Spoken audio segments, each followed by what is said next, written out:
tunda gwamnati ce muka same ta haka kawai kara zabe ba mu shirya ba. Ko da ke ai ba zan yi mamaki ba, ai kashe mutane a wannan jiha ai aikin ku ne. Wai kai lafiya kai da aka samu gwamnati in kai ka kana nishadi kana munna ko me kai ka tagumi. Abinda nake tunawa kawai excellency akan harkar ilimin nan yadda suka ɗauko doguwan nan yanzu wa muke da shi da zai abinda doguwan nan yake yi a bangaren ilimi. Kai sai ka ce ba kai gwamnatin mu ta baya, mu gwamnatin mu duk wanda muka dora a kai ba shi kenan ta yiwu ba. Gaskiya ne ranka dade. Mu gwamnati ce ba mu gama shiryawa ba. Tunda gwamnati ce muka same ta haka kawai kara zabe ba mu shirya ba. Kuma ranka dade harkar lafiyan nan idan ka duba harkar lafiyan nan ma fa sun dauke wanda fa ya dace da gurin.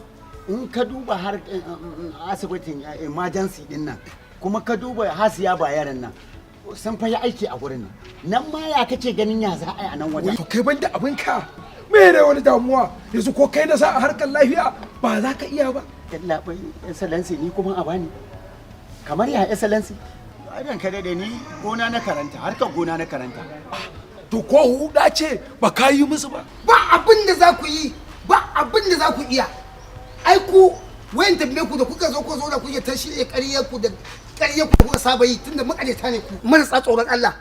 Mai girma gwamna Abu Kabir su ya gyara harkar lafiya. Alhamdulillah an samu jajirtacce a bangaren harkar ilimi. Duk taron ku yuyu kuna da kaman doguwa. Ai doguwa ya cire tuta.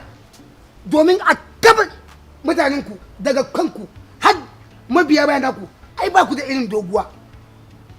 Bangaren kuma lafiya ha alhamdulillah ai mai girma gwamna ai ya cire tuta ya yi abin da ya ci a bangaren lafiya ga empowerment an ga bangaren shara. Da Allah dakata wai kana da lafiya ba? Ya ma zan yin samu lafiya ai ku da inda haramun yake ai nan kuka fi karfi kuma dama in ban da ma kuna taɓin kwakwalwa ba yanzu kai da hankalinka ka ɗau mutumin da ya harkar gona ka ce da kashe harkar lafiya so kake a dinga kashe mutane ai da ba ko da ke ai ba zan yi mamaki ba ai kashe mutane a wannan jiha ai aikin ku ne.